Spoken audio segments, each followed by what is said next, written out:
Parfait. Donc, bonjour, on va commencer cette présentation du laboratoire pilote. Mon nom est Mégane Beauséjour. Je suis étudiante en dernière année en STA, donc la quatrième année en sciences et technologies des aliments.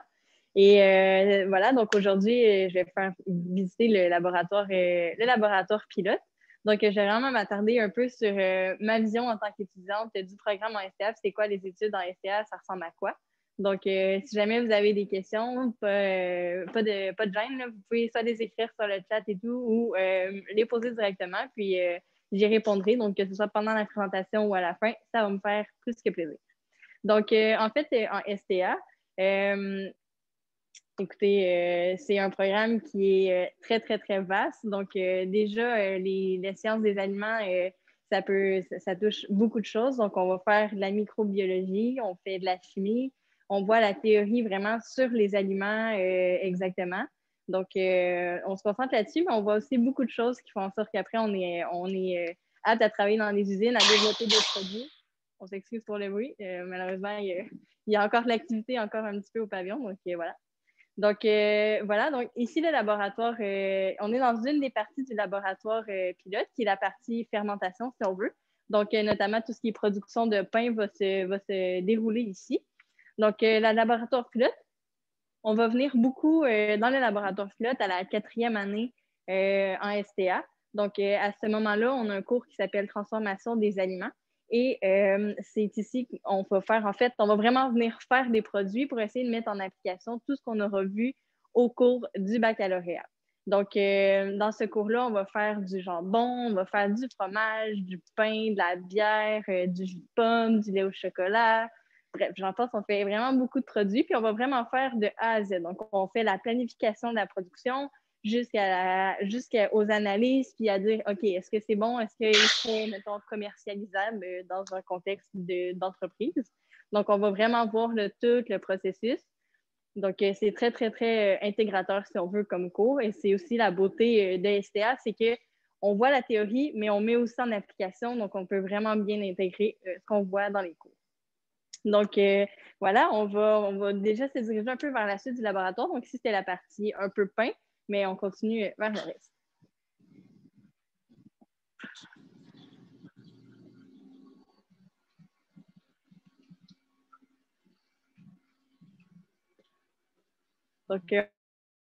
Donc, si on voit vite fait, donc on voit vraiment la multitude des équipements qui sont à disposition pour les étudiants et aussi des chercheurs. Il y a de la recherche aussi qui se fait au laboratoire pilote. Il y a aussi même des usines parfois qui viennent faire des tests dans une échelle réduite parce que même si on a beaucoup d'équipements qui ressemblent à ce qu'on peut retrouver dans les usines, c'est quand même un format un peu réduit. C'est une échelle pilote vraiment. Donc, pour nous, ça nous prépare un peu. On est un peu familiarisés. Par exemple, ici, on a le pasteurisateur. Je ne commencerai pas à détailler comment ça fonctionne, mais ce qui est bien, c'est qu'on voit un peu comment un pasteurisateur fonctionne, le principe derrière ça. Donc, en usine, on va arriver. Qu'il soit plus petit ou plus gros, ben, au moins, on va comprendre le fonctionnement et on va être un peu habilité en fait pour l'utiliser. Donc, comme je disais, en fait, la section qu'on a vue, il y a beaucoup de machines. En STA, on ne va pas forcément travailler avec ces machines-là, mais par exemple, en génie alimentaire, parfois, il y a des gens qui viennent faire des laboratoires et qui vont utiliser ces machines-là. Et d'ailleurs, j'en profite pour faire un petit parallèle là, entre génie alimentaire et sciences et technologies des aliments. On pourrait se demander c'est quoi la différence.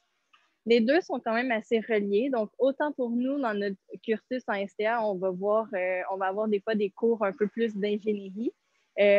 Autant en génie alimentaire qu'on va avoir des cours aussi avec nous pour essayer de se familiariser avec la science des aliments et mieux comprendre parce que les deux domaines sont vraiment connexes. Donc, par exemple, en sciences des aliments, nous, on va être vraiment des spécialistes de l'aliment. Donc, on va vraiment bien connaître c'est quoi qui se produit, qu'est-ce qui se passe pendant le fromage qui fait en sorte que on a un fromage à pâte ferme, un fromage à pâte molle ou si jamais on a des problèmes en cours de production, comment les régler. Donc, on est vraiment spécialiste, je dirais, de l'aliment. Alors que génie alimentaire, on va vraiment plus travailler, je dirais, sur les procédés, vraiment plus sur l'ingénierie derrière le procédé. Donc, par exemple, moi, je pourrais arriver en tant que gradué en STA, je travaille dans une usine et puis il y a quelqu'un de génie alimentaire, puis je vais dire, bon, écoute, on a du ketchup, puis il faut faut le pasteuriser. Donc, je sais qu'il faut le pasteuriser, je sais quels sont les micro-organismes dedans qu'on veut éliminer, mais par contre, la personne en génie alimentaire va m'aider à déterminer c'est quoi les barèmes de pasteurisation en fonction de la viscosité, en fonction de la charge microbienne. Donc, eux vont vraiment aider à faire les calculs si on veut des paramètres. Donc, les deux, on travaille conjointement, mais c'est sûr qu'en STA aussi, on a un peu ces notions-là, puis on comprend quand même le principe derrière tout ça. Donc, on va juste bouger parce que ça commence à être un peu bruyant. Donc, suivant.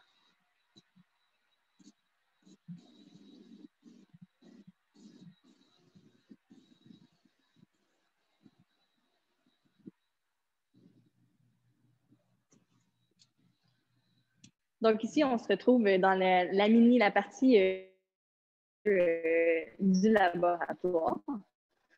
Donc, ici, notamment, on va venir produire. On a des comités étudiants en STA, en fait, à la faculté de l'agriculture et des comités étudiants. Donc, il y a des comités qui sont nés vraiment de STA. Il y a la fromagerie du campus, il y a la boulangerie du comptoir, le carnivore et la microbrasserie Brassa. Donc, c'est vraiment des gens en STA qui se sont dit ce serait cool de mettre en application ce qu'on apprend dans la vie un peu de tous les jours. Donc, ils ont parti des comités étudiants. C'est complètement sur une base volontaire. Donc, si vous arrivez à l'université, vous pouvez dire wow, moi, j'ai envie de m'impliquer, je trouve ça cool, j'ai envie de mettre la main à la pâte, littéralement. Ben, dans ce cas-là, vous pouvez vous impliquer dans les comités et ça va permettre justement de pouvoir mettre les pieds dans la pilote avant la 4e année parce on vient, mais on ne vient pas tout le temps non plus. Donc, ça permet vraiment de mettre en application tout ça. Donc, c'est vraiment il y a une belle diversité de comités étudiants pour répondre, en fait, selon ce que vous voulez faire. Là. Si vous voulez vous impliquer, il y a du choix en masse. Si vous ne voulez pas, c'est votre décision. Il n'y a aucun problème non plus. Vous ne serez pas pénalisé dans votre cursus ou quoi que ce soit.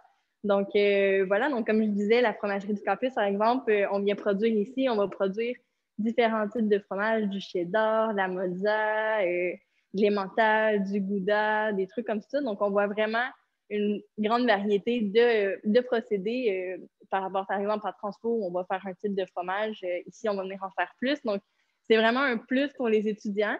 Mais comme je disais, ça pénalise en rien non plus les gens qui veulent se concentrer sur leurs études sans forcément s'impliquer ou qui ont d'autres obligations qui n'ont pas le temps. Donc, voilà. Et puis, pendant qu'on parle des comités étudiants, en fait, on en a beaucoup en STA, mais il y en a aussi beaucoup à la faculté et à l'université. La vie étudiante est vraiment très, très riche. C'est très, très diversifié. Donc, si jamais vous voulez vous impliquer aussi dans les associations étudiantes directement, c'est pas forcément lié concrètement à ce que vous faites, mais ça permet quand même de développer des compétences transversales comme l'autonomie, le leadership, l'organisation et tout, qui sont vraiment aussi qui sont vraiment un plus en fait pour les étudiants une fois gradués. Ça apparaît sur un CV, ça fait quand même ça a quand même un poids, donc c'est vraiment cool de pouvoir développer toutes ces compétences transversales-là en même temps que de faire notre programme et même parfois d'appliquer un peu ce qu'on voit. Donc, comme je disais, il y a des associations étudiantes, il y a un journal étudiant, il y a le salon de l'agriculture, de l'alimentation et de la consommation, qui est un très gros salon étudiant organisé à chaque année entièrement par les étudiants. Et ça permet vraiment, en fait, de montrer aux gens qu'est-ce qu'on fait à l'université aussi, mais d'expliquer un peu et de verbaliser un peu leurs connaissances à travers le grand public. Donc, c'est vraiment bien pour ça. J'en profite aussi pour dire qu'il y a beaucoup d'événements sur le campus et par exemple, en sciences et technologies des aliments, on a le March Fest à chaque année. Le March Fest, en fait, c'est quoi? C'est un gros repas qui est organisé. C'est vraiment organisé par STA et on fait tout le repas. Donc, on va faire, il y a des gens qui vont être responsables de faire l'entrée, le plat principal, le dessert. Souvent, il va y avoir de la bière de Brasta. Donc, on essaie vraiment d'inclure le plus possible tous les comités étudiants là-dedans.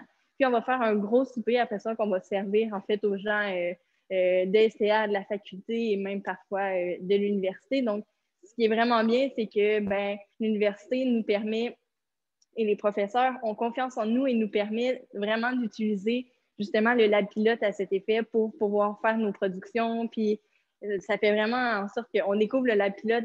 On a une soirée où on est toute la gang du comité en fait à produire. Fait que ça fait vraiment une belle ambiance. Puis voilà, les professeurs ont vraiment une ouverture à nous laisser utiliser les équipements, les locaux et tout. Et voilà, c'est ça. On va peut-être passer à l'autre partie aussi de brasserie et de charcuterie.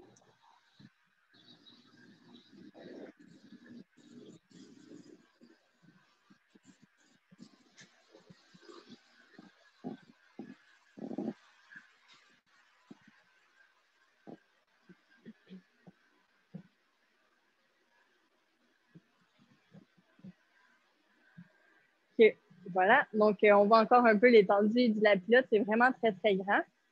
C'est rare que dans une usine où on va avoir autant de la charcuterie, de la fromagerie puis de la boulangerie, mais ici, comme c'est une échelle pilote, ben, ça fait en sorte que ça nous permet vraiment, nous, aux étudiants, de voir un peu chacun des secteurs, puis de travailler avec tout.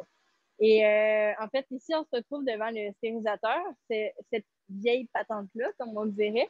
Donc, c'est sûr que ça a l'air très, très vieux, mais je dirais que c'est aussi un point positif parce que c'est ça, en STA ou même dans la faculté, souvent, on va être appelé à travailler avec différents types d'équipements. Donc, je m'explique, là, si on veut faire des analyses ou des procédés, donc si on a un stérilisateur, mais on a autant le stérilisateur qui est vieux là, puis on va en avoir, on a aussi la chance d'avoir une grande variété d'équipements. Donc, on va aussi avoir des stérilisateurs qui sont peut-être un peu plus à jour, mais ça fait en sorte que quand on arrive sur le marché du travail, ben, on a vu autant des méthodes qui sont un peu plus vieilles, un peu plus de références et reconnues, mais aussi des méthodes qui sont plus récentes. Donc, on est vraiment, on est prêt un peu. On n'a pas vu qu'une seule méthode au cours de notre parcours, puis on se dit, wow, OK, il existe juste cette méthode-là. On voit quand même une variété, autant pour les procédés que les analyses. Ben, on va vraiment voir la variété. Donc, c'est bien pour nous parce que, ben, en fait, c'est un plus carrément. On arrive en entreprise, puis on est conscient qu'il existe plusieurs méthodes. Donc, ça, c'en est un exemple, par exemple, pour le stérilisateur. On en a d'autres aussi qui sont plus récents. Bon, on n'en a pas 10, là, mais quand même, ça fait ça. Et si on peut juste se déplacer encore un peu.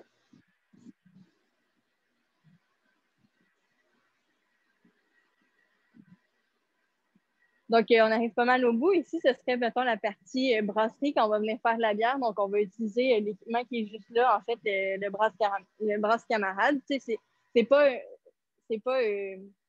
des cuves de 1000 litres comme on pourrait retrouver dans des grosses industries, mais ça permet vraiment de se familiariser avec le procédé de la bière, comprendre c'est quoi les enjeux, comprendre c'est quoi le fonctionnement et tout des différentes étapes. Donc, vraiment, il y a une très, très grande diversité dans la pilote. Le lab pilote, c'est pas le seul lab qu'on a non plus. Là. Aujourd'hui, pour les besoins de la cause, malheureusement, on ne pourra pas tous les visiter, mais on a aussi un laboratoire de microbiologie, un laboratoire d'analyse physico-chimique, le laboratoire de nutrition aussi, qui sera présenté en webconférence un peu plus tard aujourd'hui. Et on a aussi un laboratoire, des salles en fait pour les analyses organoleptiques. Donc, il y a vraiment une grande variété de locaux qui sont mis à notre disposition là, notre formation. Et voilà, donc c'est ça. Comme je disais au début, le bac, en fait, on est vraiment appelé à faire plusieurs choses, de la chimie, de la physico-chimie, de la microbiologie. Donc, à la fin, on devient vraiment formé, si on veut, au niveau autant théorique que pratique, parce qu'on a beaucoup de laboratoires. Donc, je ne peux pas vraiment donner de ratio, mais il y a vraiment plusieurs cours de laboratoire qui nous permettent de bien manipuler. Donc, on n'a pas que des connaissances théoriques. Vraiment, aussi, on est prêt pour le pratique. Et ce qui est bien en STA, c'est vraiment pratico-pratique. Moi, personnellement, j'aimais la science, mais j'avais aussi envie de voir quelque chose de concret. Je n'avais pas envie de travailler au niveau moléculaire sur des petites molécules que je ne voyais pas vraiment le résultat. Puis en STA, je retrouve absolument ça. Je veux dire, on comprend le procédé du fromage, on comprend la science derrière le lait. Puis après ça, on fait carrément un fromage, un produit qu'on voit à la fin de la journée, qu'on peut ramener à la maison, qu'on peut déguster. Donc, pour moi, ça a été le meilleur des mondes à ce niveau-là. Et puis, bon, je parlais des comités étudiants qui nous permettaient aussi de mettre la main à la pâte. On a des stages aussi dans le programme qui sont rémunérés pour la plupart des cas, la grande majorité. Et vraiment, ça aussi, ça nous permet de mettre un pied dans l'industrie avant de terminer nos études, puis de faire aussi des contacts. Donc, c'est vraiment un plus à ce niveau-là, à mon avis, aussi dans le programme. Donc, ça fait un peu le tour de ce que j'ai en tête à vous parler. Si jamais il y en a qui ont des questions, si vous avez des questions, n'hésitez pas à les poser, n'hésitez pas à parler ou à les écrire sans problème. Il y a toujours aussi le clavardage qui est disponible jusqu'à ce soir si jamais vous avez des questions à ce niveau-là. Oui, l'implication en temps de COVID. Donc, j'ai dit tantôt qu'on venait souvent en laboratoire dans les comités étudiants. Là, c'est sûr qu'en temps de COVID, l'accès est vraiment restreint. Par contre, je dirais que tout ce qui est association étudiante, l'implication, ça l'arrête jamais. Donc, que ce soit en ligne, de faire des zooms de se lancer des défis, les associations nous lancent des défis pour essayer d'un peu de nous maintenir, puis de diversifier notre étude à distance parce que, on va se dire, c'est pas toujours motivant non plus. Mais il y a quand même encore des défis, encore de l'activité à ce niveau-là sur les réseaux sociaux. Ça continue, ça fait vraiment en sorte qu'on continue de maintenir une ambiance animée, puis une belle entraide et voilà. Je ne sais pas s'il y avait d'autres questions. Ouais, c'est ça. Si vous voulez activer votre micro, normalement, je devrais vous entendre dans mon oreille, mais Non, en attendant, le produit dont tu es le plus fier d'avoir découvert, comme que tu as fait ou tu as eu l'occasion de.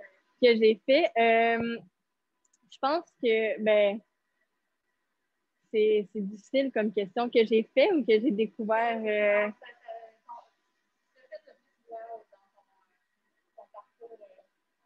Et là là. J'ai un peu une mauvaise mémoire pour ces trucs-là, mais je dirais, je vais aller pour le procédé que je suis plus contente d'avoir compris. Mais en fait, le fromage, c'est vraiment un truc compliqué.